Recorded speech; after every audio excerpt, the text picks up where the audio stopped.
And one of the things that I have always been sort of concerned about in terms of moving forward when it comes to the DC franchise as a whole, in terms of the filmed media, right, film and television, is that because of the Arrowverse being on the CW, that it won't be recognized the way it should be, even though it was like a decade takeover of TV, and should be acknowledged as such. I mean, we're literally still slowly crawling to the end of it. Like Superman and Lois will be the last thing that they air, as far as we're aware, as far as DC on the CW, DC TV on the CW. And I just feel like there's just something about the way people talk about it when, when people move on, that I don't want it to get lost to history, because Hmm. it really did shape our like coming of age periods and just television in general too.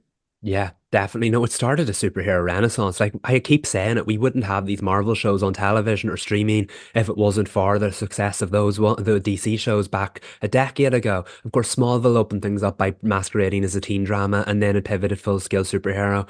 Arrow started the linear superhero trend, and The Flash took it to a whole new level. We owe such a great deal to these shows. Um, and I feel like that's why I hate to make the comparison, but that's why I did bring up the Flash movie. Like it went extra with CGI to do certain things with certain cameos that we didn't necessarily need. Nobody specifically asked for because we didn't need to use CGI to engineer cameos. Like it would have, you had Grant Gustin was right there, Tyler Hoechlin, Melissa Benoist were right there, Linda Carter's Wonder Woman was right there. They were much easier ones to make happen than using CGI to create heroes from yesterday who are no longer with us. Um, there were more obvious choices that we could have done. The Arrowverse, on the other hand, I always think Crisis on Infinite Earths did a much better job than what the Flash movie and its multiverse was trying to do, because you had like the actor who played Knox in '89 Batman reading the newspaper, making that cameo appearance. You had Brandon Routh reprise his role as Superman. You had the Birds of Prey from the TV series make an appearance. That's what the DC multiverse is to me. We're a family of different generations of DC fans can get together. I mean, I remember watching that one on TV. Someone else, I remember going to the movie theaters to see that one. DC has brought people together for generations, and the idea of the multiverse will continue to do that. I think the Flash movie only scratch the surface of that with like having Michael Keaton meet Ezra Miller. You only barely scratch the surface of that, whereas the Crisis on Infinite Earths did it with all these different properties. You had non-Arrowverse fans tuning into that just to say all these different worlds come together. And I mean, like it worked a treat, it paid off. Like, so I agree with you. I don't want as we move on from this generation, people to forget the importance of DC TV, because by proving that those things worked on television, they were able to take them to the big screen. And I think it's important that we did never forget that, because I don't think we'd be in this era of superhero glory if it wasn't for the strength of the Arrowverse. So that as we move into this new generation where we kind of leave the Arrowverse in the rear view mirror, it's okay to reel elements of it back in into the next generation, because we wouldn't be here without it.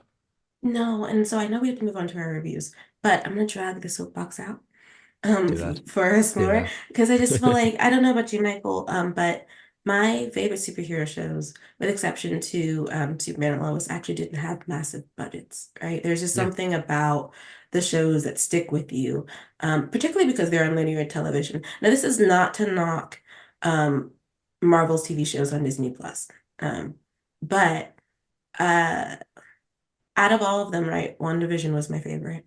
And it did have a budget, but the other, when I think about the superhero television that like resonated with me, it largely didn't, right? Gotham wasn't out here breaking bank. Mhm. But it was really, really good and different. We all enjoyed Smallville. Um, the even like the 90s Superman. As a kid, I really, really enjoyed that program. I feel like there's something else that's like right on the tip of my brain that is escaping me. But I often like practical effects anyway. I Yeah. like that we don't that because there's something about having an abundance of CGI somewhere in there, the writing falls. And I don't know what that's about. I feel like the bigger the budget, sometimes the weaker the writing or the story Hmm. structure. And it's, as a fan, it can be a bit aggravating because you get excited, you want there to be a good story, and instead you're mostly talking about how beautiful the movie looks or how effective the special effects were at conveying the action. But when like you stop to talk about the story, you're not really talking about much. Hmm. Exactly. And I agree totally. Like my favorite shows growing up was Batman 66, Wonder Woman 75. Like those shows paved the way for what we have now. And they did it without a single use of CGI, except for when Wonder Woman spun the like big explosion that came out of her. Other than that, no CGI in that show. And I agree now. Like, it's got to the stage where you can see, oh, that's computer generated imagery. Oh, they did that practically. And a lot of the time, like again, I hate to use this example because I just recently rewatched it and really enjoyed it. The Flash movie, CGI in that movie was not good. A lot of it was not good. And smaller budgets on television managed to make far better things work. So again, the Crisis versus Flash thing. Um, I just like entertainment and I love this genre and I love when we can make the television genre work. You brought up Smallville. Half of its run was a teen drama. That's the only reason Smallville was so successful. And we may owe this superhero era to the success of Smallville, which again rode on the success of being a slightly supernatural teen drama in the same vein that Buffy was, in the same way that True Calling was. Other shows like that of its ilk, Tarzan, when you watch that, other shows of that. Smallville obviously got more heroic towards the end, but I'm sure it had a much lower budget in those early seasons when we had Clark Kent in high school. And you know what? It worked. Say you mentioned Gotham for its first season, it was a procedural. Again, made it work. We used the television medium to serve the storyline. We're not just having a superhero show on TV for no reason. That is why all of the Arrowverse shows had to follow Villain of the Week format. And you know what? In those early seasons, they understood the assignment and nailed it to perfection. Of course, it got stale after a while. Doesn't change the fact that those first couple of seasons were sensational. So, and then Legends of Tomorrow. One episode of that could be a heavy sci-fi thing set in the future, and then another episode could be set in the 90s in a police procedural. You didn't know what you were getting each week. The superhero genre does work on television, so I know to bring this back, pivot all the way back to the idea of this being a CW podcast. Brad Schwartz's comments are a couple of months ago about superheroes have had their day on TVs and they don't necessarily work anymore.